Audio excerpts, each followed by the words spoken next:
Buenas tardes, una nueva emisión de Cambiando el Sistema. Los textos con las fuentes están en el blog reconquistatv.blogspot.com y una vez allí contenidos programas. Este mes leyeron los textos 3.786 personas, puesto 14 entre 48 meses que se publican. Poco menos que el mes pasado, pero un 30% menos, 30% de los primeros meses. Tenemos vistas de 13, 14.000. Cada vez lo leen menos. El video desgranado en bloque se publica en Telegram. La cuenta es El Grano del Sistema TV. Todo separado y en mayúsculas. El domingo voy a subir un programa de historia con 2 aniversarios y 2 episodios no difundidos de la independencia. Este video tuvo la colaboración de otros compatriotas de los que no doy nombres. No tiene sentido que caigamos todos. La mecha debe seguir encendida. Se entiende que lo publico antes por la situación del país, ¿no? Antes de comenzar a hablar de los movimientos distractivos del régimen, veamos los pasos que dan mientras nosotros seguimos el derrotero que ellos nos proponen. Los refugios de toda la comarca andina van a permanecer cerrados durante 5 años. ¿Lo sabías? Eso es lo que le están comunicando algunos directivos de Amprale a algunos vecinos, de manera salpicada y estratégica. Nosotros sabemos que sus argumentos son ridículos. Pero acá los directivos de estas instituciones, como los políticos, son los títeres de las mafias y de los capitales.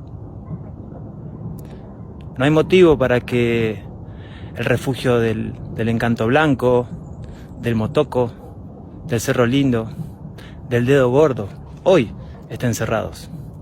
Incluso a todos los que se accede desde Wharton, Cajón Azul y todos los del troncal principal, ya están disponibles porque los refugieros limpiaron los caminos y quitaron todos los riesgos. Pero nosotros sabemos que hay algo más acá atrás. Porque mientras nos distraen con noticias, aquí en la zona, por aquí cerca, en la zona colindera, están avanzando proyectos de mega minería, de hidroeléctricas y también la reventa del lago escondido. Ilegal, obviamente. ¿Vos qué vas a hacer? ¿Tenés idea de lo que está pasando? ¿Tenés conciencia de la magnitud de este robo descomunal y descarado que nos están haciendo? ¿Qué vas a hacer? Porque si acá no surge una desobediencia espontánea y multitudinaria, estamos perdidos. No solamente perdimos nuestro trabajo, vamos a perder toda esta montaña. Y ellos se habrán quedado con todo. Y por las manifestaciones de cariño permanente, quiero que sepan que todo lo que hago por Israel lo hago de corazón, porque creo que es la causa justa y porque es la causa de Occidente. Así es que gracias y seguiré estando siempre a su lado. ¡Viva la libertad, carajo! ¡Viva la libertad! Yo tengo la obligación de hacer un comentario por la detención de Cristina, pero es muy difícil, casi imposible, cuando el 95% de la sociedad está inmerso en la grieta. Pero a raíz de comentarios efectuados esos últimos días por gente que pensé que estaban por encima de la misma, ese porcentaje aumentó al 99%. Ahora bien, alguien tiene que decirlo. Vamos a comenzar por las consecuencias. La primera es la descomposición de la Corte Suprema, ya que tiene varios casos resonantes cajoneados hace años, y este lo resuelve en 40 días sin revisar el expediente. Con el agravante, y sin disimular absolutamente nada, de haber recibido una orden del Poder Real de resolverlo el martes. Recordemos que un periodista del régimen la intimó a dar el fallo la semana anterior, y que sea precisamente el martes, algo realmente vergonzoso. Viene a la memoria un diálogo que tuvo un dirigente político con el CEO de Clarín, Mañeto, hace unos años. Debido a la insistencia en el ataque al Poder Ejecutivo, se le preguntó si quería ser presidente y su respuesta fue lapidaria: es un cargo menor. Más clarito, agua de la cordillera. Lo de la corte no es ninguna sorpresa, más teniendo en cuenta que su presidente real es un ex montonero. Lo comenté un par de veces, además en un programa de historia referido al copamiento del Regimiento de Infantería de Monte en el 29 en Formosa, el 5 de octubre de 1975. La fuga se realizó en un avión de pasajeros secuestrado de la compañía Austral, que aterrizó en un campo cerca de Rafaela, en Santa Fe. Y uno de los montoneros que fue a recibir a los compañeros era un joven Ricardo Lorenzetti. Otra cosa vergonzosa es que ante el pedido de recusación de Lorenzetti, efectuado por la defensa de Cristina, el propio Lorenzetti votó en contra de su recusación. Aquí ya no importa la forma ni el mensaje que se da, en especial el exterior, que el Estado de Derecho en la Argentina no existe. Abrir una caja de Pandora determina que Cristina no puede ser la única en un país donde el 90% de los políticos tiene un muerto en el placar, y varios mucho más que uno, comenzando por el presidente actual, que puede ser el próximo, ya que tiene una causa en curso donde la culpabilidad está harto demostrada, y que si no se mueve es porque aún ocupa el cargo. ¿Qué van a hacer los políticos ante semejante panorama? Lo que hicieron siempre: cerrar filas, independientemente de su ideología. En este momento se deben designar 150 jueces y como mínimo 2 en la Corte. Por lo tanto, es la oportunidad justa para negociar, pagar favores pasados, presentes y futuros, y bloquear la justicia de tal forma que esto no vuelva a repetirse. Y mientras todo esto acontece, nosotros nos matamos por el odio que nos inculcan desde los centros de poder. Odio fundamentado en que deben tener la sociedad dividida y enfrentada. Solo de esa forma, más el hambre y las necesidades insatisfechas de casi toda la población, hace que no le demos la real importancia al plan de los cipayos que nos gobiernan. Y otra duda que me persigue: si esto está generado para provocar reacción en la población y de esa manera justificar represión que puede terminar en la instalación del estado de sitio que derivaría en una tiranía. Lo acontecido del martes a la noche en las instalaciones de Canal 13 apuntan hacia allí. No olvidemos que el régimen global siempre se manejó mejor con tiranos, más en este momento donde lo que está en juego es la integridad territorial de nuestro país.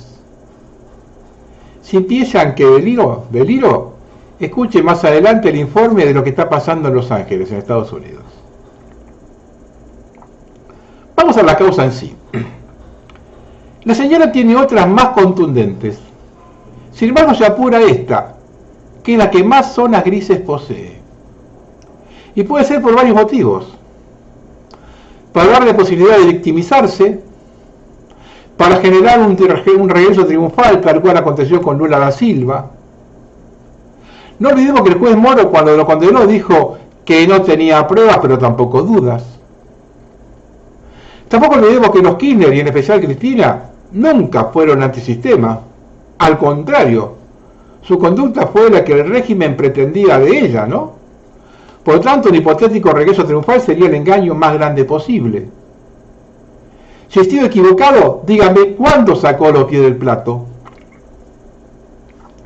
El último motivo de activar esta causa puede ser una cuestión de soberbia, de decir, hacemos lo que se nos canta, lo que es un mensaje de terror al resto de la ciudadanía. Esta causa comienza apenas asume Macri, quien después de asegurarse el sobreseimiento en 2 causas contra él, envía a Javier Iguacel a revisar las obras de Lázaro Báez. Pastor Romero, perito de la causa Vialidad, siempre declaró que no existió dolo, no hubo ningún delito y los precios de las obras se ajustaban a los estándares internacionales. Primero hay una gran hipocresía de Mauricio, ya que él fue socio de Báez en muchísimas obras, incluso algunas de las que traen en el expediente. Pero cuando se es impune, se tiene la cara de piedra. Segundo, el régimen se maneja con una premisa: solo lo que ellos llaman populistas son los corruptos, los demás son carmelitas descalzas. Por lo tanto, Martínez Dios, los hermanos Aleman, Alzogaray, Caputo, Cavallo, Sturzenegger y otros tantos esperan en el Vaticano el proceso de canonización. Pero aquí hay que hacer un alto y explicar algunas cosas. El régimen siempre se refiere a populismos, no usa la palabra comunismo, porque el comunismo es ocio. Salvo un ignorante como Milei, que leyó un solo libro y luego variaciones sobre ese y despotrica contra el comunismo, demuestra que no sabe nada del tema. Reitero, y ellos lo saben bien, el problema es contra una tercera postura, no la doble creada por ellos. Escuchando a Macri alabar a la justicia por este fallo, es muy difícil encontrar mayor hipocresía. Alguien cuya causa por contrabando fue anulada por una corte echada patadas en el culo por corrupta y que tiene que ajoñar la causa por el correo con mayores evidencias que esta, por lo menos debería llamarse a silencio y no a usar más la violencia, porque él puede ser uno de los destinatarios. ¿O hasta cuándo van a poder tapar que los famosos bolsos de López eran de la empresa IEXA a través de Odebrecht, que es del socio de Macri, Calcaterra? Era un negociado negro entre López, Macri y Calcaterra con la participación de Angelici. Y este tipo camina por la calle sin problema y no quiere dar lección de honestidad. Además, y hay que decirlo, todos los funcionarios judiciales que intervinieron en el caso de Cristina tuvieron y tienen relación con Mauricio Macri. Y la Corte en el fallo hace mención de ello, pero lo ubican como conjeturas. Una gran muestra de cobardía de agacharse al poder real. Como todas las obras en cuestión habían pasado por el Congreso y se hicieron en Santa Cruz, por lo tanto cayó en la justicia provincial. No podemos soslayar que la jueza federal era la sobrina de Cristina e hija de Alicia Kirchner. La justicia da una vuelta a campana. Como no se encontró nada durante el gobierno de Macri, le sacan la jurisdicción y la envían a Comodoro Pi. Lo curioso es que la misma jueza de Santa Cruz que falló, es la misma jueza que falló que no se encontraron los famosos 600 millones de dólares de desaparecidos por Nefastor. Y esa causa no volvió a Comodoro Pi. ¿Será porque ese dinero se dio por su intervención en la primera privatización de YPF? ¿Y donde están los intereses del régimen no se investiga nada? Recordemos que cuando sube Macri y Laura Alonso quiso orguetear el convenio firmado por Cristina con Chevron en Vaca Muerta, Mauricio la paró seco, ahí no se investiga nada. Y la causa avanzó. Puño Libarón hace unos años, cuando no era ministro de Milei, en un programa de televisión, dijo que no se encontró nada en el expediente que pueda complicar a Cristina. En el fondo se la juzga por no haber impedido que se hagan las obras, por un decreto que firmó ella. Por eso quitaron lo de asociación ilícita. Hasta un león pasaba por la puerta, un elefante no. Argentina es el único país del mundo donde el corrupto es solo el que recibe la coima y no el que la paga. No seamos tan inocentes como el régimen pretende. Las licitaciones están amañadas a solicitud de las empresas y que son quienes establecen las condiciones. Los empresarios son impolutos. Siempre me quedó grabado cuando se encontraron los 200.000 dólares en el vuelo que venía de Venezuela. Fue tapa de todos los diarios, hasta que apareció Paolo Roca de Techín diciendo que eran de él. No se habló más del tema. Creo que a Milei no le deben haber gustado este fallo. Lo condicionan más a sus patrones. Si triunfa en las elecciones es porque se sacaron del medio a la principal contendiente. Y acá debemos analizar un par de cosas. La primera es que al no ganarle a nadie su victoria es pírrica. Pero hay algo más importante, las consecuencias del resultado. Si gana, a pesar de haber empobrecido al 80% de la población, pone quinta y agarrarse con lo que viene, lo que puede realmente generar un estallido social.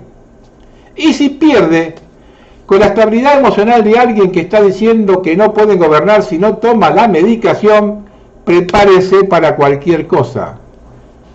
Pregunto, ¿no será ese el desenlace lo que busca el régimen? Y de ser así arreglaron con la corte.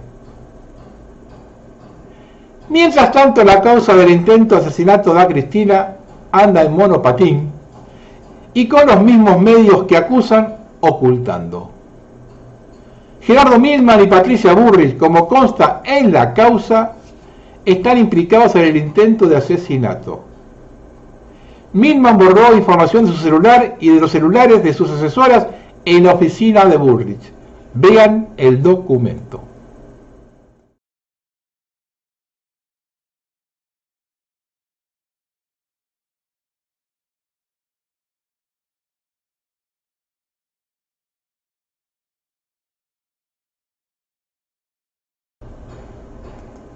Voy a hacer una pequeña crónica de la sentencia. El día jueves le llegaron a Milei las encuestas donde Cristina Kirchner medía más que bien. En ese momento llamó a sus periodistas amigos e integrantes de la Corte Suprema para comenzar la persecución contra Cristina y el pedido para que la metan presa. Ante esto, el juez Lorenzetti se comunicó por Telegram con los periodistas Feynman, Bardecoy, Kirschbaum, Claudio Jacqueline, etc., donde les anticipó el pedido que quiere Milei.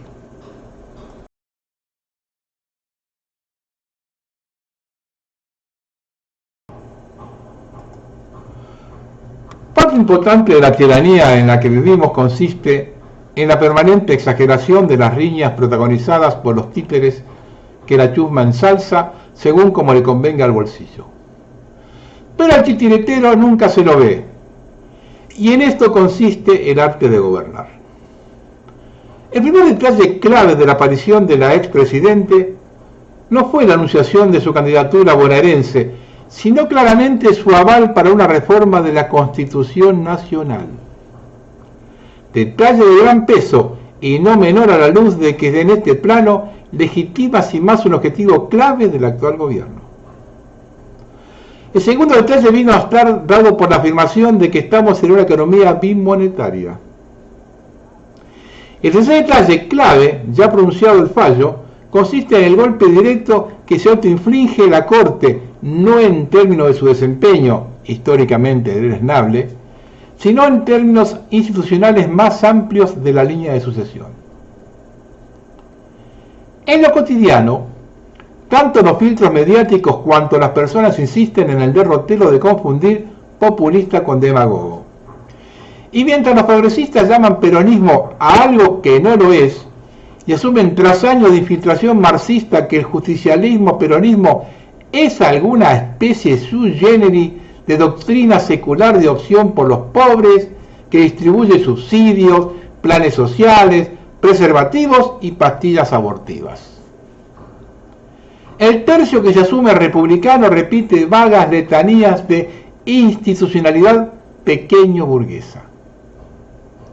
Sin embargo, aun cuando esto no alcanza para cauterizar la brecha, todos hablan como socialdemócratas estándar sin identidad. Es por eso, y tal vez este sea uno de los mayores logros culturales del liberalismo, que tanto la acción de gobierno cuanto la reacción fría de la sociedad pasa por tratarse de una simple cuestión presupuestaria. Pero lo que acaba de sentar la Corte solo constituiría precedente si nosotros persistimos en ser fiduciarios de lo que se sostiene por nuestro consentimiento. Digo por tanto que nuestro problema es si el enemigo, pero también nuestra persistencia en consentir su legitimidad, la cual ha sido falsada ya innumerables veces. La ingeniería antropológica y psicológica actual nos lleva hacia dos y solo dos escenarios. Uno es malo y otro es peor. pero ambas realidades solo van a ser posibles porque antes fueron instaladas en nuestras mentes. Que el garante del nivel jurídico último del Estado de Derecho en referencia a la vida de las personas y a su propiedad, aun cuando seamos arrendatarios del príncipe, haya dado este paso es otra señal de gravedad extrema. Recuerdo entonces el breve diálogo sostenido en la ceremonia institucional durante la última entrega de mando. Ella, ¿qué va a hacer de mí? Él, usted no tiene nada que temer. Y mientras tanto, nadie habla de la banca. Hasta que algún día venga algún criollo a instalar una nueva fe.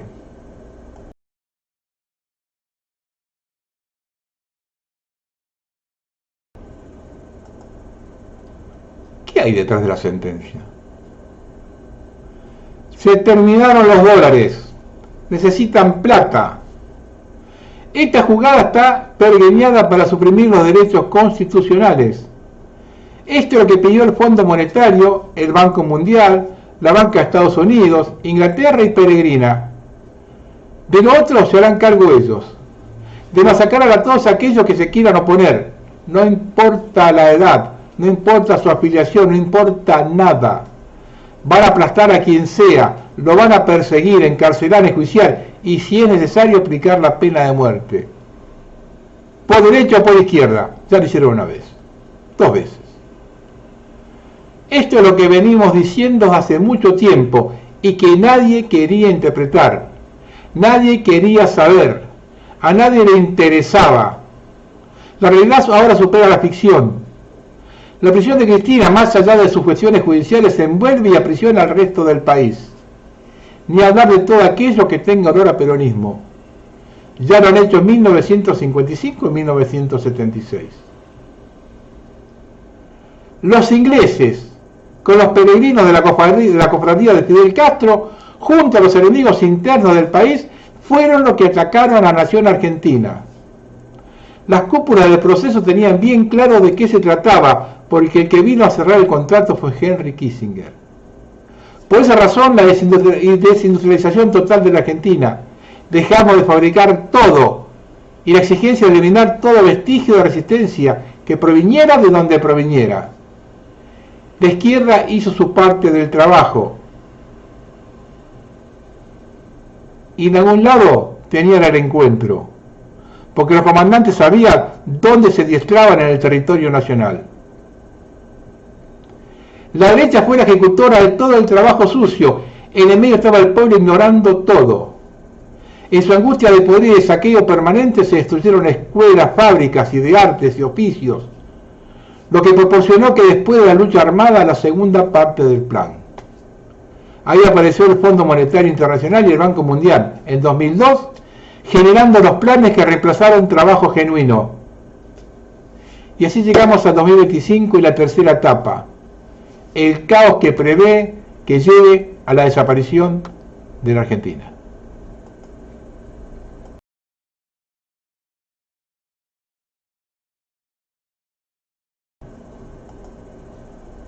Vamos a hablar de la grieta. El 99% está inmerso en la grieta, ¿de acuerdo? ¿Por qué? Porque ellos son la grieta. Prácticamente la grieta es la representación perfecta de lo que Jung llama la sombra, o básicamente la proyección en el otro de las propias carencias y o faltas, etcétera, negadas, soterradas y sepultadas dentro de uno mismo. Desde lo básico, es la sombra que verifica que Menem sea tenido como estadista, porque lo tienen como norte de emulación, mira que bien la hizo, y lo que permite que tribus enteras de descerebrados se achaquen unos a otros lo corrupto, ladrón, mafioso, que es el líder de cada quien, sin la posibilidad más remota de que lleguen a concluir que ambos líderes son chorros y sus tributarios perejiles. Pero sucede que desde el planero hasta el empresario, pasando por el voluntario y el militante, acá cada quien goza de algún beneficio. ¿De dónde? La grieta es mucho menos una cuestión ideológica que una cuestión de corrupción moral de la sociedad, con cobertura de ideología política. Vaya a escuchar la fraseología de cada tribu. De modo que de lo importante no se habla, porque si se destapa se acaba mi porción, mi conchavo, mi comandita, mi lucro, mi beneficio, por ínfimos que estos sean. Después está lo que completa el resto del cuadro: la disciplina, la deuda, el miedo a otros para la construcción de un nos que este sistema de pernada genera. Esto último es en lo que uno cavila cuando trata de extraer, según entendimiento desde la realidad, para explicarse doblemente cómo la gente puede ser tan descerebrada, miserable y tan mal parida, mentirosa y con menos honra que un animal salvaje. Pero la condición a superar no es solo aquello que genera que sean como son, sino también aquello que ellos mismos generan por haber encarnado esos valores inhumanos. De modo que tenemos dos condiciones. A nosotros nos cagan cotidianamente la banca, los iluminados, los masones, los peregrinos, y la mar en coche, pero solo por defecto de conocimiento, investigación e inteligencia procesable. Y lo mismo cabe para quienes ocupan roles en el poder, políticos, jueces, fiscales, etc. En lo cotidiano, los ejecutores son nuestros vecinos, el verdulero, el fletero, la cajera del banco, el vendedor inmobiliario, proveedores de servicios varios, y un gran etcétera cuyo salvoconducto para ser malparidos es variable de acuerdo a la cotización narcisista de su precio autoadjudicado, siempre determinado por condiciones personales y deseos de emulación y figuración. La presión del régimen es alta y certera, pero ningún banquero, rabino, noble, cura político o profesional obliga a nadie a comportarse en la manera en que lo hacemos entre nosotros en los pequeños actos cotidianos. Viajo con mis ejecutores diariamente en el transporte público, sea que lo sepan o no. Hablo cotidianamente con gente que estaría y que está dispuesta a entregarme por una ración diaria de carne roja y que son la condición de aparición inminente del ingreso básico universal. Caídos los modelos de liderazgo tradicionales, la política en ruinas, los partidos usurpados, la religión anulada y el super-yo liquidado con el telón de la posverdad de fondo, todos pueden ser y son corruptos, dado que nadie es corrupto, porque lo que todos hacen, nadie lo hace. Sin rendición de cuentas vigente, se es un mal parido anónimo, legitimado por el consenso del colectivo, como un Fuente Rejuna, pero de bastardos zamoranes. Entonces el 99% está inmerso en la brecha, porque son su encarnación. La brecha no es una abstracción editorial, sino una expresión viva antropológica, un ser nacional abortado. Digo entonces, ese 1% representa un no despreciable número alrededor de 450.000 personas, el cual es un buen núcleo duro para pensar otra polis. Pero precisamente el requisito esencial para ese otro pensar es el despertar. Y el requisito para despertar es trabajar con la propia sombra. Lo triste del escenario es que son muy pocos aquellos quienes se les animen al trabajo de despertar sin ser movidos a ellos por un dolor o una tragedia inesperada, las cuales le obligan a poner en duda el valor de sus conocimientos y de sí. De las cosas que más teme el enemigo, nuestro despertar es sin duda la que es de primer rango, porque quien despierta dice ya no más, dice ya basta, dice ya no concedo, ya no legitimo, porque despertar es el terreno de la gran política, no significa ni más ni menos que ser soberano. Somos los últimos de la línea, distribuidos en varias capas generacionales. Hemos debido retroceder tanto que detrás nuestro solo hay una pared. Me pregunto cotidianamente si una sociedad que se vuelve en contra de sus ancianos y de sus niños, como lo hace la nuestra, merece algo mejor que la cosecha que ella misma se propicia con tal desmesura. A veces creo que sí, a veces creo que no.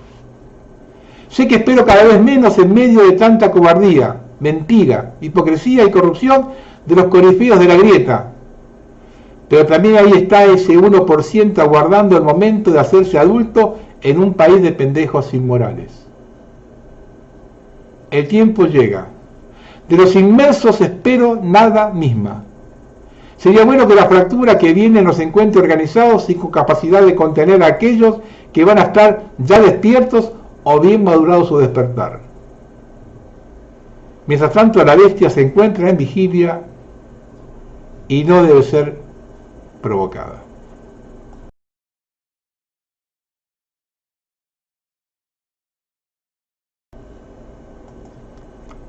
Todavía quedan anticuerpos, ¿eh? El jefe de policía de Río Negro, Daniel Bertazo, afirmó que no se advirtió el uso de la bandera israelí en el uniforme de un suboficial durante un operativo de desalojo en marzo pasado, hasta que la imagen fue difundida en redes sociales. En respuesta a un pedido de informe legislativo, Bertazo indicó que no se detectaron irregularidades en los uniformes durante el procedimiento y que de haberse observado se habría corregido de inmediato.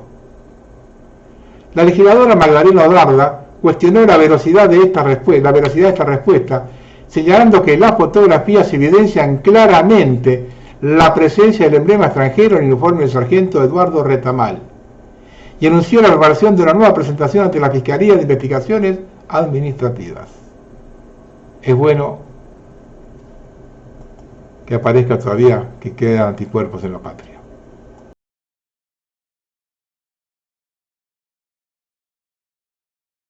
Vamos con las buenas noticias de la criptoestafa. Hayden Davis dijo ante la justicia ser asesor de Javier Milei. Quiso cerrar la investigación en la justicia argentina entregando $100 millones ante las múltiples denuncias de la justicia de Estados Unidos y no pudo cerrar el trato. Pronto va a haber fuertes novedades en Estados Unidos sobre la estafa criptolibra que involucra a Javier Milei y su hermana.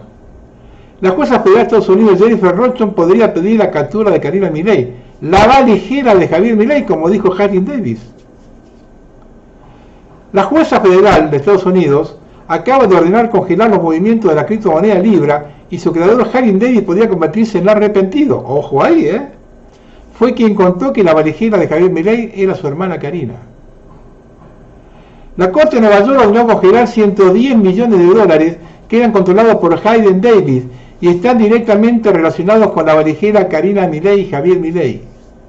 Al no tener fueros, en los próximos días se podría detectar la detención de Karina Milei. Congelaron los $57.500.000 de la criptolibra. Quien lo solicitó fue Martín Romeo, que fue damnificado por la estafa. La justicia argentina congeló dólares de Libra asociados directamente a Milei y sus socios, entre lo que está su hermana.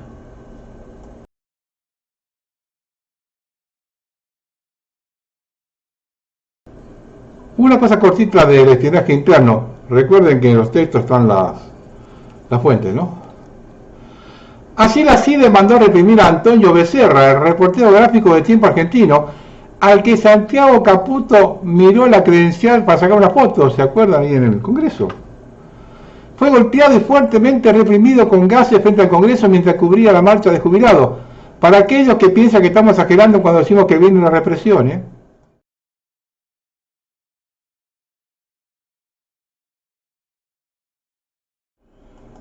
Milei quiere vetar el aumento a los jubilados, pero por decreto aumentó 1.500% el presupuesto de la CIDE, caja que maneja Santiago Caputo. Le asignó a Santiago Caputo 25.250 millones adicionales y 8.000 millones están destinados a gastos reservados. La CIDE va a perseguir a quienes no piensen como el presidente. Por eso el Plan de Inteligencia Nacional, PIN, es un documento secreto que se desarrolló en la cúpula de la CIDE bajo el liderazgo de Sergio Neifert,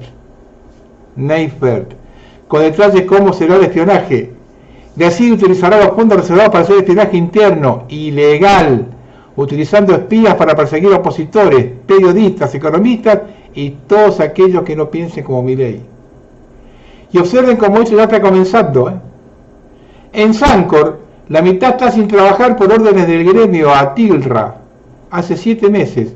solo deposita un mínimo que alcanza apenas para vivir el mes. Y esto es por no hacer asambleas hasta el final.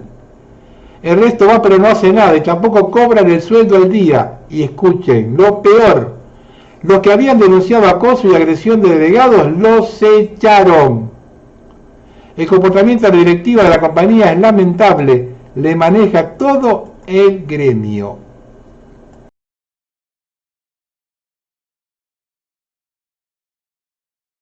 Una cosa cortita del vaciamiento del Garrahan. El fiscal federal Marijuán acaba de imputar al ministro de Salud de Milei, Mario Lugones, por abuso de autoridad y desvío de fondos que debían ir al hospital Garrahan. El MD es un gobierno de corruptos, debían fondos para bancar su propia campaña política. ¿Quién está detrás del tremendo ajuste al Garrahan? Es Cecilia Lorenzano, viceministra de Salud, es esposa de Jorge Triaca, que fuera el peor ministro de Trabajo bajo el gobierno de Macri. Lorenzano gana millones para cumplir su función, ajustar totalmente al Garrahan, a través de su consultora SRL, recibió del gobierno de la Ciudad de Buenos Aires 37 millones por contratación directa. Sí, recibe millones del Estado mientras ajusta a los más débiles. Jorge Triaca, el hijo de un viejo sindicalista tan delincuente como él, como este, cuando era Menem presidente, que era ministro de Trabajo, la casa de él, creo que vivía por San Isidro, estaba rodeada por la gendarmería porque lo querían matar cuando estaban las privatizaciones, que estaba la gente en la entrega de Acindar y todo esto, ¿no? Y estaba rodeado pero no sé cuántos gendarmes tenía rodeando de la casa para que no lo maten. Bueno, la mujer de él es la que está haciendo el vaciamiento del Garrahan. La situación es desesperante. Detrás del ajuste en el Garrahan hay una casta, un grupo de burócratas corruptos, convertidos en libertarios. Estos son, uno por uno. Cecilia Lorenzano, viceministra de Salud, trabajó con De la Rúa, luego bajo la gestión de Ginés González García, durante los gobiernos de CFK y Mauricio Macri. Es la ex esposa de Jorge Triaca, ex ministro de Trabajo de Macri. Nosotros no queremos estar en esta posición, no queremos estar en los medios, no queremos estar en la calle. Aristides Garimberti, sobrino del ex montonero Rodolfo Garimberti, que fue novio de Patricia Bullrich. Es el Santiago Caputo de Salud, un monje en las sombras, ya que no tiene ningún cargo. Fue director de comunicación de Ginés y se pasó al bando libertario. Es amigo personal de Rodrigo, el hijo del ministro Mario Lugones. Todo queda en familia, todo queda en la casta. Nosotros queremos estar en el hospital, con los chicos, atendiéndolos. Roberto Olivieri Pinto. Trabajó en el Ministerio de Educación de Kirchner, luego se pasó al gobierno de Vidal en 2016, volvió al peronismo en el Ministerio de Agricultura de Alberto Fernández y ahora es un funcionario de primera línea del Ministerio de Salud Libertario, donde es jefe de gabinete del ministerio. Olivieri está a cargo de firmar los presupuestos junto a Lorenzano, es decir, es el responsable de que el Garrahan quede al borde del cierre. El gobierno que venía a terminar con la casta, sumó casta y ajusta brutalmente a los niños enfermos. Queremos un salario digno, poder vivir de lo que hacemos, que amamos lo que hacemos, pero no nos alcanza.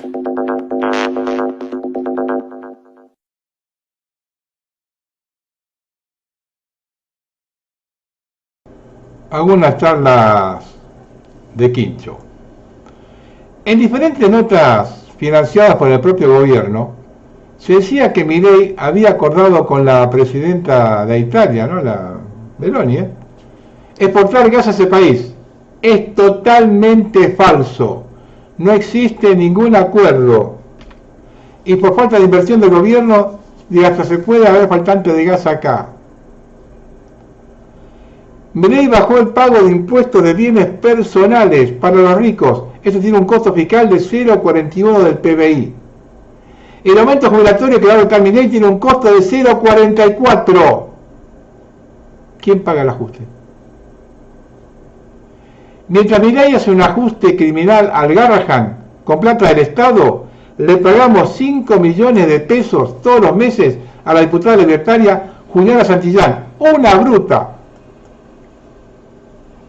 burra, ignorante, ñoqui, quien aplaude el ajuste, quien pasó de amante de Facundo Moyano a ser denunciada por falsificar su título de abogada. Victoria Villarroel, en un acuerdo con Guillermo Moreno, nombró a un ex asesor de Moreno, Mario Pato Russo, como secretario administrativo del Senado. Pronto, en un acuerdo con el morenismo, Villarroel saldrá a caminar a la provincia de Buenos Aires para su candidatura a 2027. En el mismo lodo, todos manoseados. Manuel Adorni, el que festeja los recortes en el Garrahan, es el mismo que formó una pyme que en el Estado. Adorni tiene a su mando 248 personas, 52 son asesores, 14 consultores. Para financiar todo esto, Adorni tiene 30.000 millones de pesos. Acá está la plata del Garrahan. El policía federal Facundo Daniel Aguilar, de 21 años, que responde a la ministra Patricia Bullrich, quien lo protege, fue quien le disparó en la cabeza a un niño de 7 años. Efectuó 11 disparos ante delincuentes que ya se habían ido del lugar sin efectuar un solo tiro. Y el chiquito creo que murió, ¿no?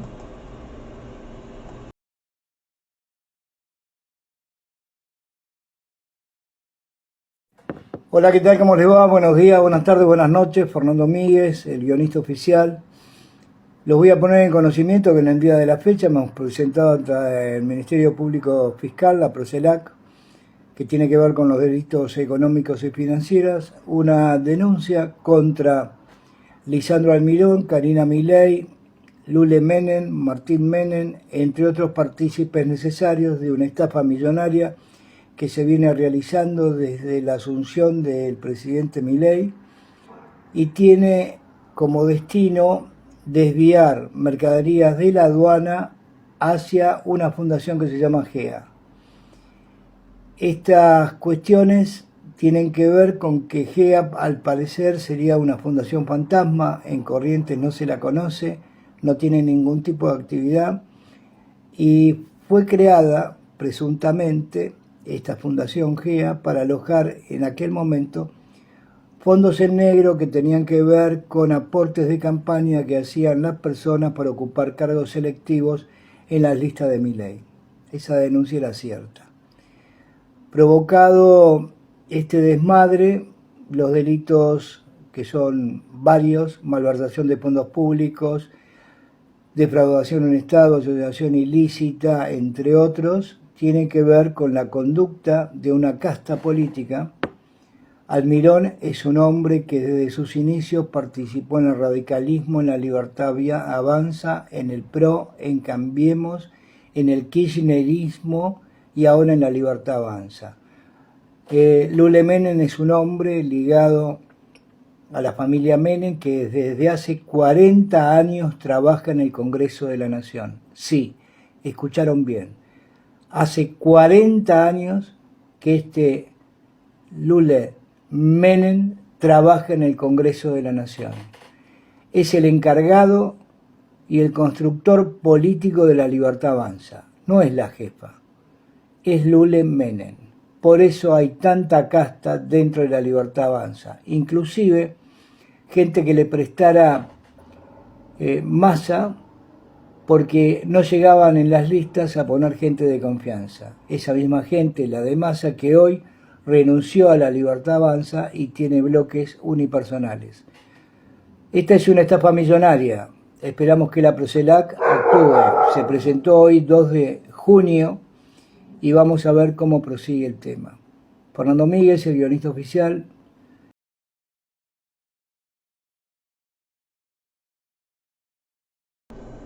Finalmente apareció una lista de los dirigentes políticos argentinos apoyados por la Fundación Open Society de Soros.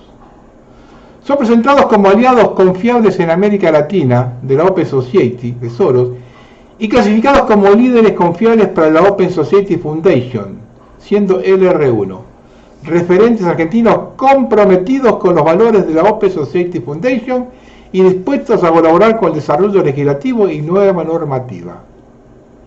Es de destacar cómo estos políticos han sido estratégicamente seleccionados para poder influenciar en todos los partidos, en comisiones clave del Congreso, en medios de comunicación de distintas tendencias ideológicas y en el Gabinete Nacional. Estar en este listado no los convierte en empleados directos de Soros, pero nos permite comprender muchas de sus propuestas políticas y legislativas a lo largo de los últimos años y el condicionamiento de las mismas. El progresismo cultural por derecha y por izquierda ha servido en muchos casos para promover desde direcciones en el campo popular hasta políticas neo-malthusianas que resultan imprescindibles aplicar a nivel mundial en la planificación demográfica a largo plazo que realizan las élites globales. Bueno, la lista es durante la presidencia de Macri, Nos faltaría ver qué pasó durante la de Alberto y quién se agregaron durante la de Alberto y la de ahora de Milei. Pero bueno, esta lista de Macri tiene sus condimentos para ver dónde estamos parados. Adolfo Rubinstein, ministro de Salud. Sergio Berman, ministro de Medio Ambiente. Patricia Burrich, ministra de Seguridad. Francisco Cabrera, ministro de Producción. Pablo Abeluto, ministro de Seguridad. Gustavo Lopetegui, vicejefe de gabinete. Claudio Bruch, secretario de Derechos Humanos. Hernán Lombardi, director de Medios Públicos. Fernando de Andrés, secretario general de la Presidencia. Claudio Pressman, presidente del INADI. Fabiana Túnez, presidenta del Instituto Nacional de la Mujer. Silvana Giudici, presidenta de ENACOM. Laura Alonso, jefa de la Oficina Anticorrupción. Iván Petrella, director del Plan Argentina 2030. Pedro Robledo, secretario de la Juventud. Silvia Alejandra Martínez, diputada radical. Silvana Lopenato, diputada del PRO. Daniel Lipovetsky, diputado del PRO. Fernando Iglesias, diputado del PRO. Brenda Austin, diputada radical. Daniel Filmo, diputado Frente para la Victoria. María Cristina Álvarez Rodríguez, diputada Frente para la Victoria. Gabriela Cerruti, diputada Frente para la Victoria. Leopoldo Moró, diputado Frente para la Victoria. Victoria Donda, diputada Libre del Sur. Romina del Pla, diputada del Frente de Izquierda. Martín Lustó, diputado de Evolución.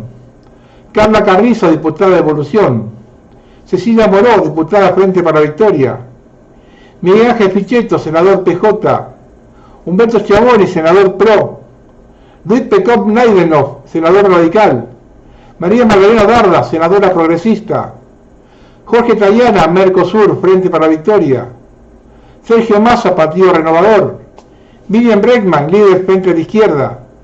Marisa Trotwiser, líder GEN. Jorge Montevecchia, dueño de Perfil. David Haddad, dueño de Infobae. Horacio Verdisky, presidente del CELS. Ariel Cohen Sabán, presidente de la DAIA. Completita el asunto, ¿no?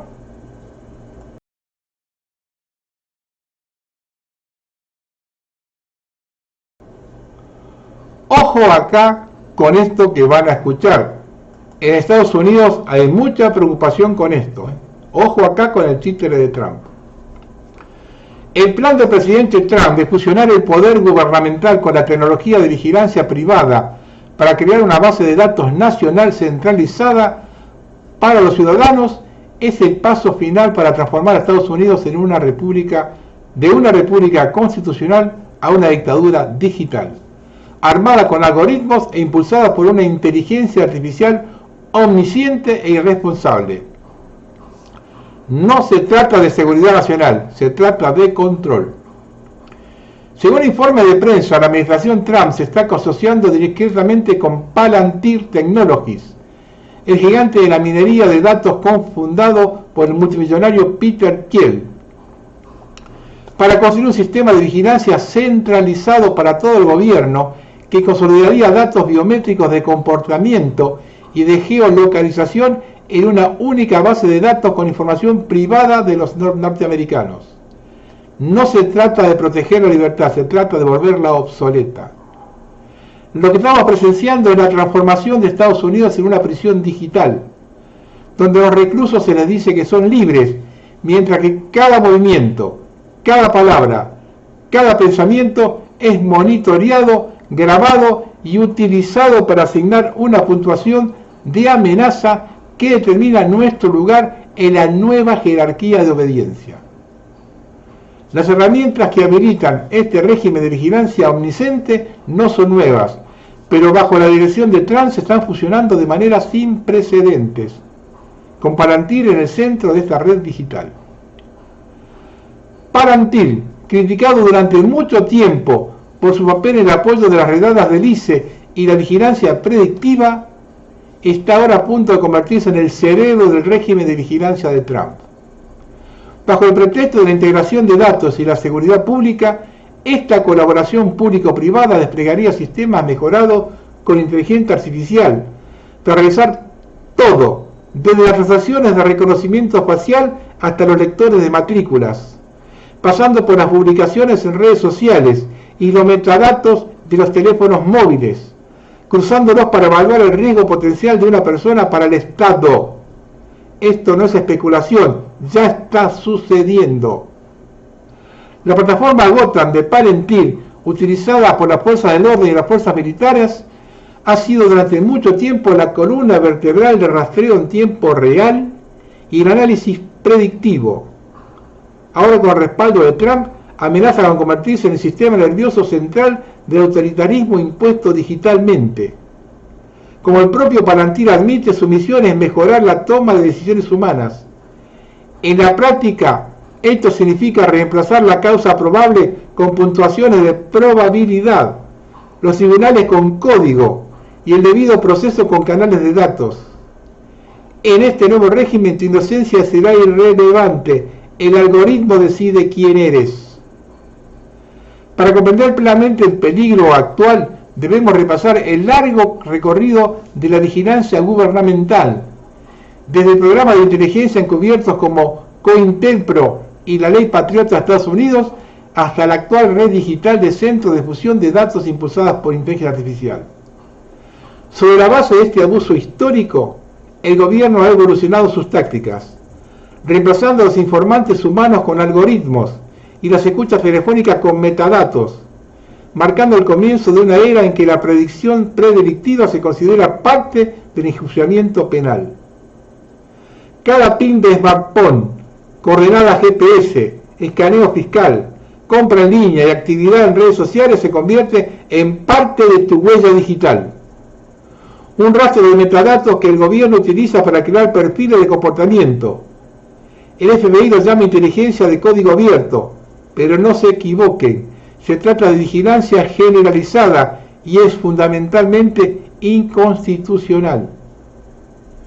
Las agencias gubernamentales ya están extrayendo estos datos para generar análisis de patrones de vida, identificar a individuos radicalizados e investigar preventivamente a quienes simplemente tienen opiniones antigubernamentales.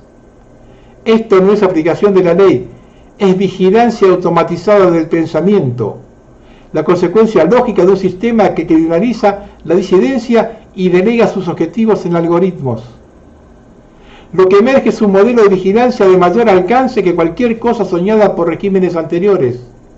Un panóptico digital en el que cada ciudadano es vigilado constantemente y cada movimiento se registra en una base de datos gubernamental, no por humanos, sino por máquinas sin conciencias, con pasión ni límites constitucionales. Esto no es ciencia ficción, esto es Estados Unidos hoy. A medida que esta tiranía tecnológica se expande, las garantías fundamentales de la Constitución, esos supuestos baluartes contra el poder arbitrario, se están deshaciendo silenciosamente y sus protecciones se están volviendo insignificantes. ¿Qué significa la Constitución en un mundo donde toda la vida puede ser registrada, clasificada y evaluada sin orden judicial? Cuando disentir implica ser señalado como extremista. ¿Qué significa la presunción de inocencia cuando los algoritmos determinan la culpabilidad? La Constitución fue escrita para humanos, no para el gobierno de las máquinas. No es rival para analítica predictiva estrenada para evadir derechos, evadir responsabilidades y automatizar la tiranía. Y ese es el fin, la automatización del autoritarismo, un régimen de vigilancia impasible, impulsado por la inteligencia artificial que vuelve obsoleto el debido proceso y fatal la disidencia. Sin embargo, no es demasiado tarde para resistir, pero hacerlo requiere conciencia, valentía y la voluntad de enfrentar los mecanismos de nuestro encarcelamiento. No se equivoquen, el gobierno no es nuestro aliado en esto, tampoco lo son las empresas que construyen esta presión digital. Se benefician de nuestros datos, nuestro miedo y nuestro silencio. Para resistir, primero debemos comprender las herramientas de inteligencia artificial que se utilizan en nuestra contra. Debemos exigir transparencia y poner límites de la recopilación de datos, prohibir la elaboración de perfiles predictivos y desmantelar los centros de difusión que impulsan esta maquinaria. Debemos tratar la vigilancia de la inteligencia artificial con la misma sospecha que antes reservamos para la policía secreta, porque en eso se ha convertido la gobernanza de la inteligencia artificial, policía secreta, solo que más inteligente, más rápida y menos responsable. No tenemos mucho tiempo. La alianza de Trump con Palantir es una llamada de atención, no solo sobre dónde estamos, sino también hacia dónde vamos. Un lugar donde la libertad es condicional, los derechos revocables y la justicia se decide por un código. La pregunta ya no es si nos están espiando, eso ya es un hecho, sino si lo aceptamos dócilmente. ¿Desmantelaremos este campo de concentración electrónico o seguiremos construyendo la infraestructura de nuestra propia esclavitud? Y ahora escuchen esto. Se viene la dictadura económica planetaria. El verdadero gobierno del mundo no lleva uniforme militar, sino traje y corbata. Se vive una dictadura económica global disfrazada de progreso, sostenibilidad y bienestar colectivo. Las monedas digitales centralizadas, la inteligencia artificial y la vigilancia financiera son el nuevo campo de batalla. No te quitarán la libertad con armas, sino con códigos QR, créditos sociales y sistemas donde si no obedeces no comes. ¿Vas a seguir creyendo que esto es por tu bien? El nuevo orden no pide permiso, lo impone. En 2024, y escuchen esto por lo que dije antes, Palantir hizo un trato con Israel para utilizar la tecnología avanzada de Palantir en apoyo a misiones relacionadas con guerra. Vemos parte de esas tecnologías hoy como el sistema de inteligencia artificial Lavender, que asigna a los palestinos una puntuación de 1 a 100, basado en qué tan probable es que sean un enemigo. Tiene un margen de error del 10% que ha sido aceptable para Israel y Palantir. Y junto con el sistema Lavender está el sistema de inteligencia artificial Upsora, que significa el Evangelio, una herramienta de inteligencia artificial creada para abordar el problema humano de quedarse sin objetivos. Upsora genera hasta 100 objetivos por día. Ambos sistemas de inteligencia artificial utilizan la avanzada tecnológica de vigilancia de Palantir para rastrear los registros telefónicos, las redes sociales y los patrones de movimiento de todas las personas. La tecnología de Palantir es utilizada por las Fuerzas Armadas de Estados Unidos y los departamentos de policías locales. Es la herramienta premier para la vigilancia masiva. Cuando fue candidato para su primer periodo, Trump estaba diciendo que implementaría un sistema biométrico de rastreo.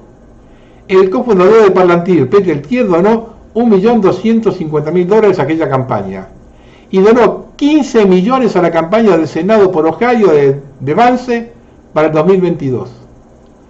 Palantir tiene importantes vínculos con la CIA, comenzando en 2004 cuando el brazo de Venture Capital de la CIA, Incutel, le da a Palantir $2 millones. La plataforma Gotham de Palantir fue desarrollada por y para la CIA. Inicialmente la CIA fue el único cliente de Palantir por algunos años. Palantir es la herramienta de vigilancia de la CIA y ahora Palantir creó un sistema para el gobierno federal que monitoreará a todos los norteamericanos bajo un sistema de inteligencia artificial. ¿Cuánto creen que puede demorar en ponerlo acá este títere?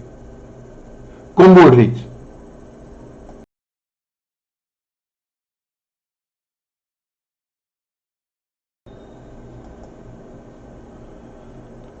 La revolución industrial no liberó a la humanidad, la capturó. Lo que se vendió como el amanecer de la libertad fue en realidad el principio de una obediencia organizada a gran escala. Cada nuevo avance técnico no trajo autonomía, trajo sumisión. El sistema industrial moderno necesita seres humanos moldeables, controlados, desconectados de su capacidad de decidir. Cada máquina que nos prometió comodidad exigió a cambio un sacrificio de independencia. La tecnología nunca fue una opción real. Se presenta como elección, pero funciona como obligación. Al principio uno podría decidir si quería o no un auto, pero cuando la sociedad entera se adaptó al auto, ya no había elección. Sin auto quedas aislado. Hoy ocurre lo mismo con las redes sociales y las tecnologías de información. Si no sabes manejarla, si no dominas ese mundo, el mercado mismo te elimina. No es opción. O te adaptas o desapareces. La tecnología no se ofrece, se impone. Y con cada imposición retrocede un poco más la libertad humana. El sistema necesita eliminar el proceso natural de poder, ese ciclo vital de fijar objetivos, luchar por ellos, conquistarlos y en ese proceso encontrar sentido. Hoy la vida moderna reemplaza esfuerzo real por actividades sustitutorias, diplomas vacíos, logros simbólicos, consumismo adictivo. Nos enseñan a medir nuestra existencia en premios artificiales, mientras la sensación de vacío se acumula como una enfermedad crónica. La felicidad moderna no surge de vivir, surge de obedecer. Nos vendieron la idea de seguridad como el bien supremo y nos robaron el derecho a arriesgarnos, a equivocarnos, a construirnos con nuestras propias manos. Hoy el hombre moderno no sobrevive gracias a su astucia o a su coraje. Sobrevive adaptándose a instrucciones ajenas. No somos ciudadanos, somos engranajes. No pensamos el mundo, lo procesamos en formularios, en algoritmos, en protocolos diseñados para impedir la disidencia real. Cada innovación prometió facilitarnos la vida y terminó confiscando una parte de nuestra alma. El sistema necesita obedientes, no pensadores, productores, no creadores, consumidores, no seres libres. El dolor que sentimos, la ansiedad que no podemos explicar no son errores individuales, son síntomas sistemáticos de un modelo que convierte la vida humana en un proyecto de administración técnica. No sufrimos porque fallamos como personas, sufrimos porque el sistema es incompatible con las necesidades humanas reales. La izquierda, que alguna vez quiso liberar al hombre, ahora legitima el sistema que debería destruir. Se pelea por derechos simbólicos mientras aplaude las bases tecnológicas que garantizan la sumisión. La corrección política no combate la estructura, la disfraza, no revela, domestica. No habrá reforma, el sistema absorbe toda crítica que no apunte a su núcleo, la maquinaria industrial tecnológica. Cada intento de mejorar el capitalismo termina fortaleciéndolo. Cada medida de inclusión que no cuestione la estructura técnica solo prolonga su vida útil. La sobrepoblación, el aislamiento social, la dependencia emocional, la ansiedad permanente, no son accidentes. Son consecuencias lógicas de una sociedad diseñada para producir estabilidad técnica, no libertad humana. El hombre moderno fue diseñado para obedecer, para temer al riesgo, para vivir anestesiado entre rutinas y pantallas.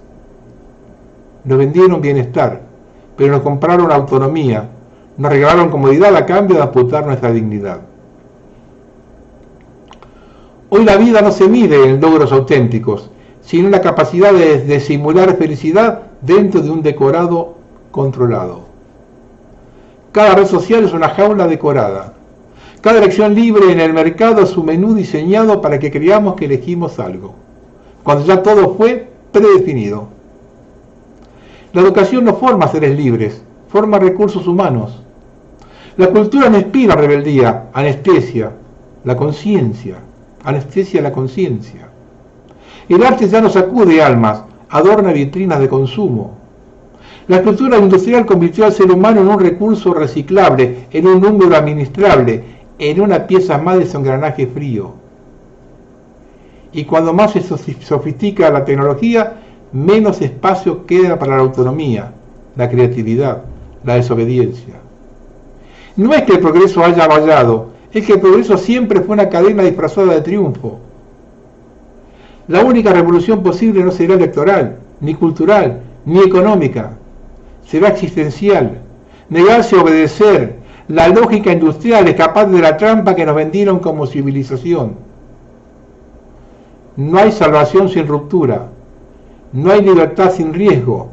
No hay dignidad posible en una vida programada para obedecer.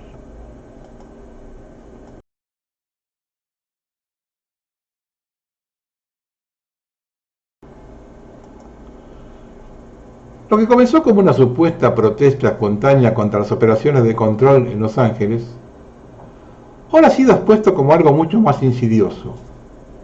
Un motín bien financiado y coordinado, con vínculos con organizaciones radicales de izquierda, ONG respaldadas por el gobierno, e incluso un multimillonario conocido por impulsar la propaganda comunista china. Según una contundente investigación realizada por la cuenta Data Republican, varias organizaciones sin fines de lucro y frentes políticos oscuros desempeñaron un papel fundamental a la hora de desencadenar el caos que provocó que agentes federales fueran atacados. Banderas quemadas y calles de la ciudad bloqueadas. Pero lo que es más alarmante es que decenas de millones de dólares de dinero de los contribuyentes pueden haber alimentado indirectamente los disturbios. Falsa bandera para que la gente explote y se arme la guerra civil. Así ellos tendrían la disculpa para implementar un estado parapolicial. Problema, acción, solución.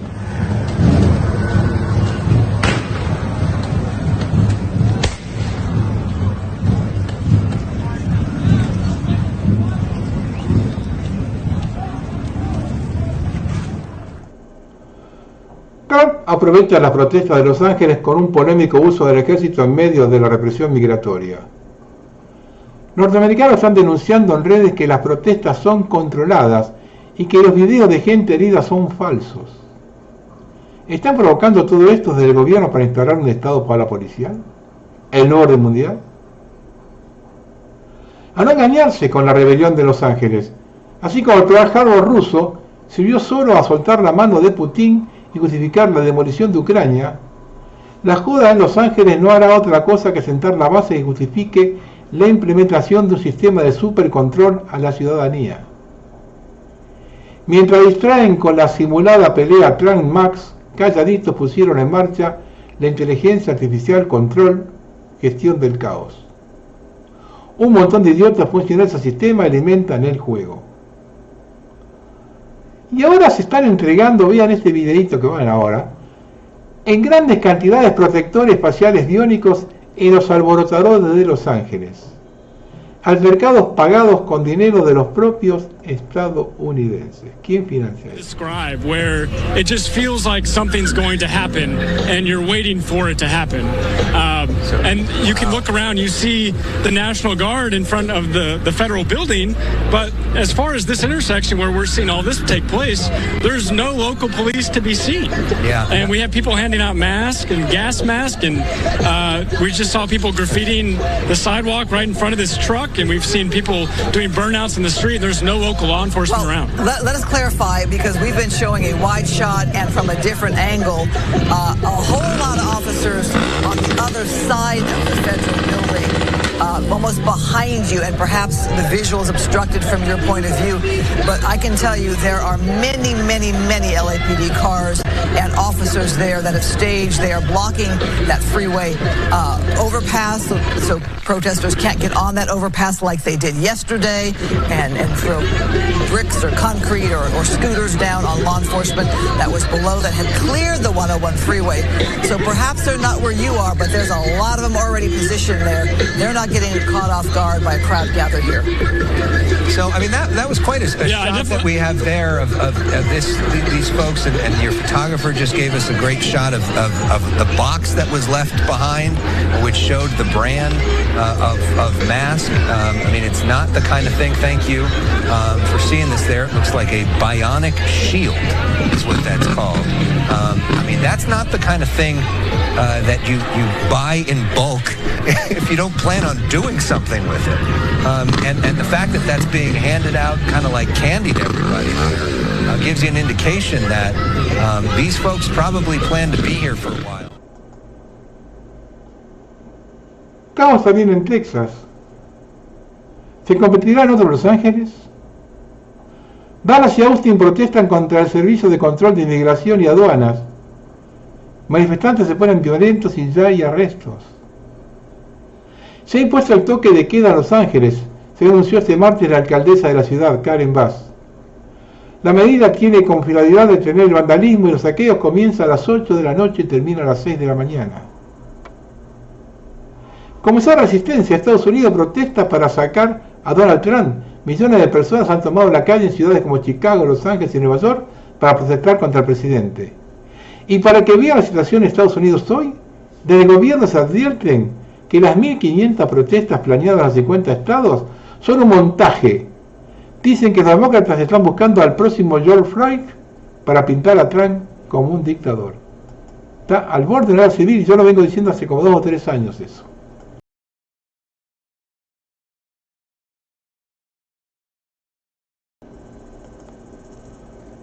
A ver se preguntaron si Trump tuvo amigos que no se dedicaban a violar y traficar niños. ¿A qué vino la supuesta bomba de Elon Musk? Ella ya sabía. Y aún así estuvo en la administración con él trabajando codo a codo. E incluso Max llegó a dejar 2 de sus hijos pequeños a solas con Trump.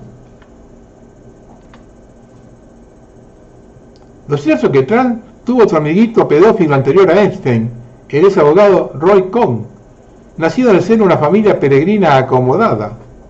Representó y fue mentor de Donald Trump durante los primeros años de su carrera empresarial. El abuelo materno de Cohn fundó el Banco de Estados Unidos en 1913. El banco quemó en 1931 y su entonces presidente Pío de Cohn fue condenado por fraude. El joven Cohn lo visitaba con frecuencia. Cohn fue inhabilitado por intentar defraudar a un cliente moribundo, obligándolo a firmar una enmienda en el testamento dejándole su fortuna. Los amigos de Trump.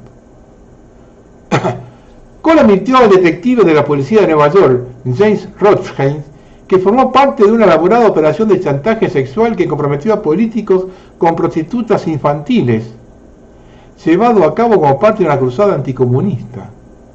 Según Rothstein, el trabajo de Cohn era dirigir a los niños pequeños. Digamos que había un almirante, un general, un congresista que no quería estar de acuerdo con el programa. El trabajo de Cohn consistía en tenderles una trampa y luego se marchaban. Epstein estaba llevando a cabo una operación de chantaje, ya sea en su mansión de Nueva York o en la isla del Caribe, con micrófonos y cámaras para grabar las interacciones que ocurrieron entre sus invitados y la niña menor de edad que Epstein explotó. Epstein parecía haber guardado gran parte de ese chantaje en una caja fuerte en su isla privada. Solo en Estados Unidos la CIA llevó a cabo numerosas operaciones de chantaje sexual en todo el país. Trump es un agente de servicio secreto peregrino chantajeado sexualmente. La fuente la tengo en los textos. Trump Epstein demanda por violación de una menor, caso 1.16.cb.0763.ua.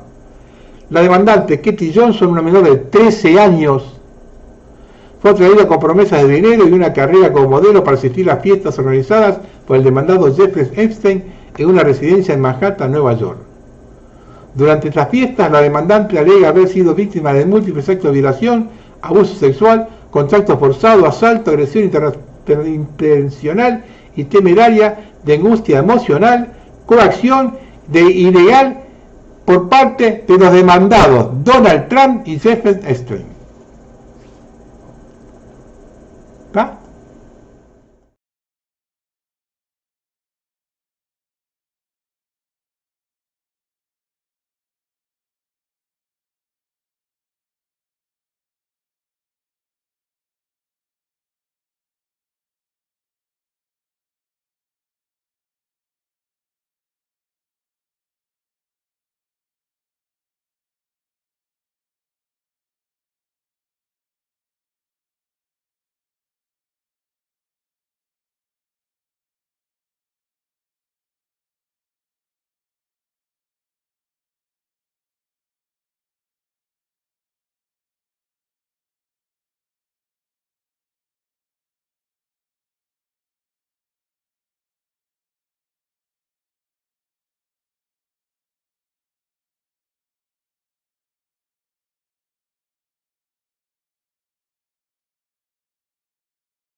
Confirmación de que Epstein trabajaba para el servicio secreto peregrino.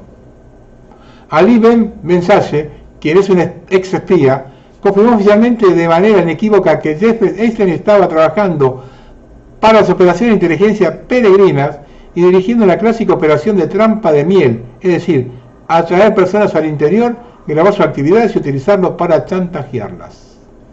Ali Ben Mensashe también era el contacto de la mejor amiga y ex novia de Jeffrey Epstein, Ghislaine Maxwell.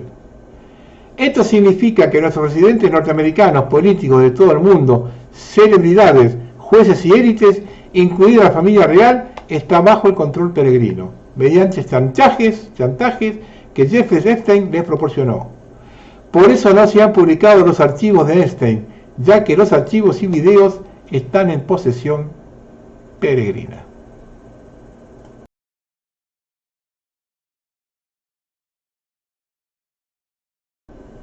Una demostración más del doble rasero inglés. El miércoles, Volodymyr Zelensky anunció que Rusia había lanzado más de 27.000 bombas aéreas sobre Ucrania, más de 11.000 drones de ataque y miles de municiones guiadas. No obstante, las empresas británicas siguen proporcionando al Estado ruso su principal fuente de ingresos, el dinero para el suministro de petróleo y gas.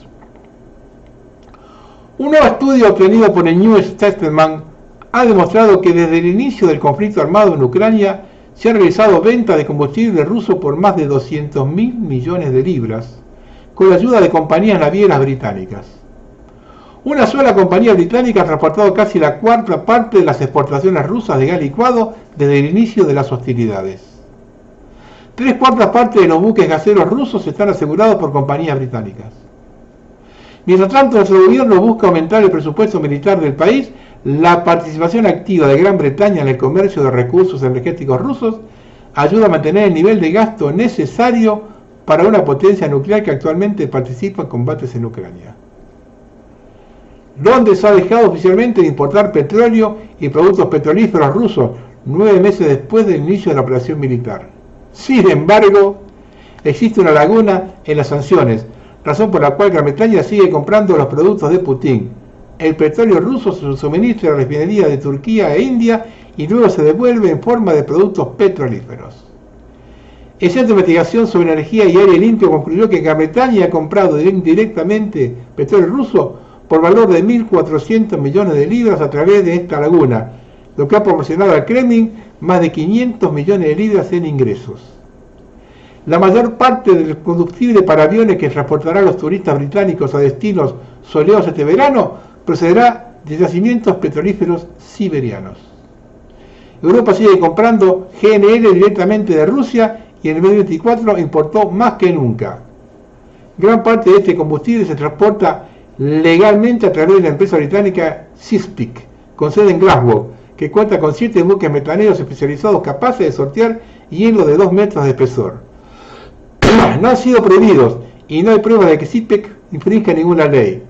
El Centro de Investigación sobre Energía y Aire Limpio informa que tan solo el Chesapeake ha transportado GNL ruso por valor de 13.000 millones de libras del inicio del conflicto.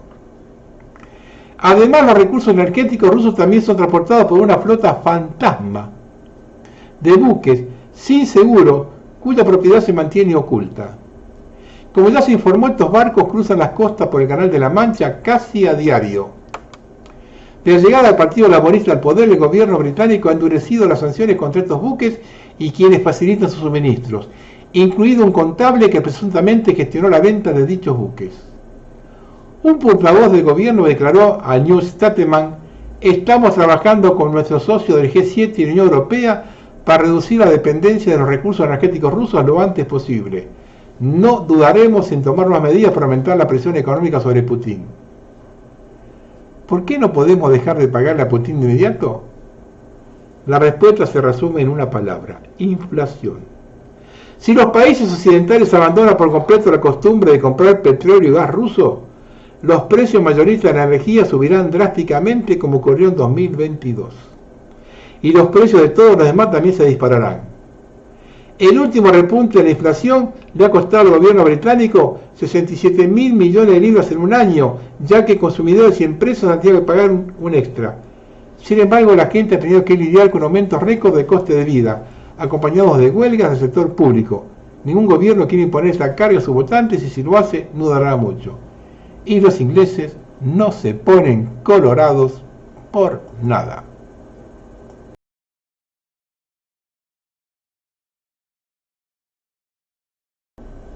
Unas apostillas de un siglo maravilloso. Los partidos de oposición israelí presentarán un proyecto de ley para disolver el Parlamento. Si fracasa, los partidos esperarán 6 meses antes de presentar otro proyecto de ley para disolverlo. Todos los esfuerzos se centran en un solo objetivo: derrocar al gobierno. ¿Se le acaba el tiempo a Netanyahu? Irlanda está a punto de convertirse en el primer país de Europa en sumirse en una guerra civil a gran escala por la inmigración. Las protestas y los actos de desobediencia civil van en aumento, ya que los irlandeses están hartos de los migrantes.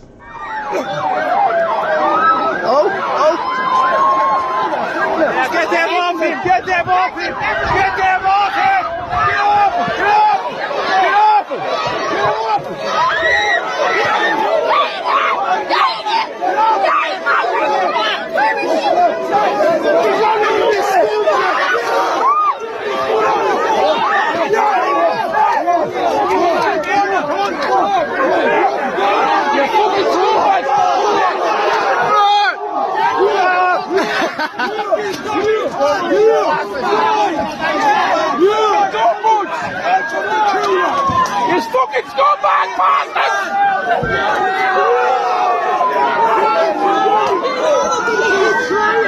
Fucking scum! Fucking hell, that shit.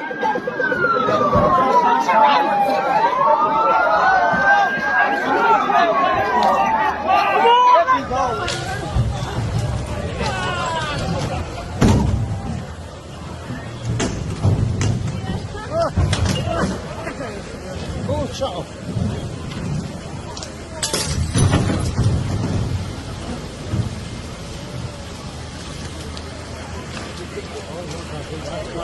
Look out, look.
What did they say?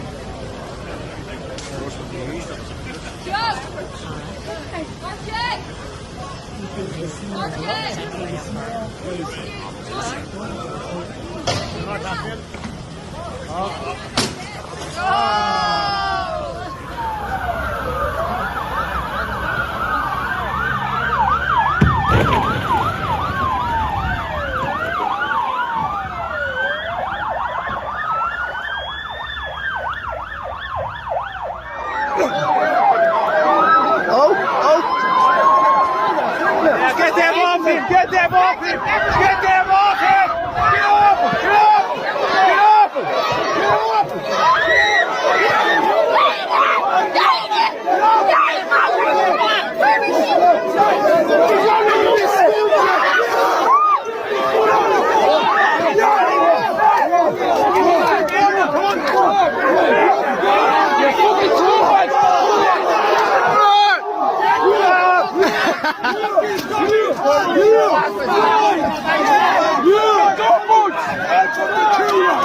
It's fucking scumbag bastards!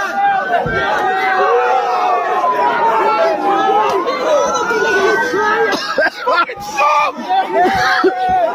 Fucking hell, that shit. Come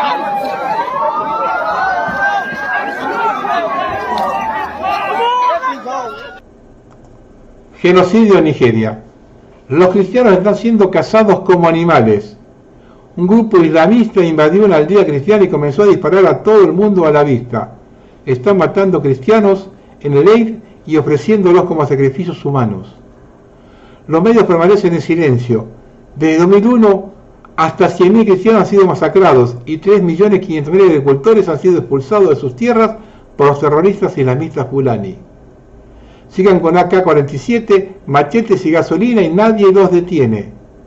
Durante 20 años el gobierno no ha hecho nada. Se trata de una apropiación masiva de tierra disfrazada de disputa o riña tribal. Lo que estamos presenciando es una yihad masiva, prolongada e encubierta. No hay nada de conspiración en esto. Hace años que yo vengo denunciando lo que está haciéndose en Nigeria con los cristianos. El primer ministro de Canadá declara que el Islam es la nueva identidad cultural de Canadá y que todos los canadienses deben unirse y seguir a la comunidad musulmana mientras adoran el Islam. Y la última, el petróleo. Ni es escaso ni se forma a partir de dinosaurios muertos. Es el segundo líquido más abundante después del agua y es el elemento vital de la tierra, la sangre de la tierra. Y se genera dentro de la tierra más rápido de lo que se pueda llegar a botarse. El mito de la escasez es una mentira de Rockefeller. En 1892, en la Convención de Ginebra, el hombre más listo de la industria petrolera, Rockefeller, pagó a científicos para que llamaran al petróleo combustible fósil con el fin de inducir la idea de escasez y así fijar un precio mundial del petróleo.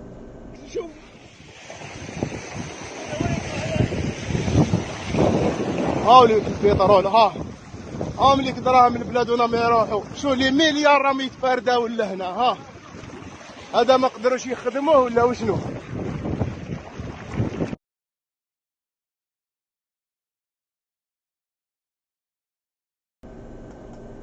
Vamos a terminar. No eres libre. Solo aprendiste a obedecer sin cuestionar. Desde que nacemos nos enseñan a hacer fila, a pedir permiso, a callar cuando una autoridad habla, a creer que alguien más sabe lo que es mejor para nosotros. Así aprendemos a vivir dentro de jaulas invisibles que nunca cuestionamos, porque las decoraron con palabras como orden, progreso o seguridad. El poder corrompe, y toda forma de dominación, sea un rey, un presidente, una empresa, limita la libertad del ser humano. La verdadera revolución no es solo política, es mental. Romper la obediencia ciega. Dejar de creer que alguien tiene derecho a decidir sobre nuestras vidas. Lo mejor es generar las condiciones para que la sociedad se organice desde abajo, con responsabilidad, cooperación y respeto mutuo, donde lo primordial es el consenso y que nadie obedezca por miedo. Parece imposible, porque nos enseñaron que sin autoridad hay desorden. Y si el verdadero desorden está en vivir sometidos, reprimiendo lo que somos por miedo a castigos, normas impuestas o juicios ajenos, la libertad no se pide, se ejerce. Y empieza en lo cotidiano, cuando dices que no, cuando cuestionas una orden, cuando decides pensar por ti mismo.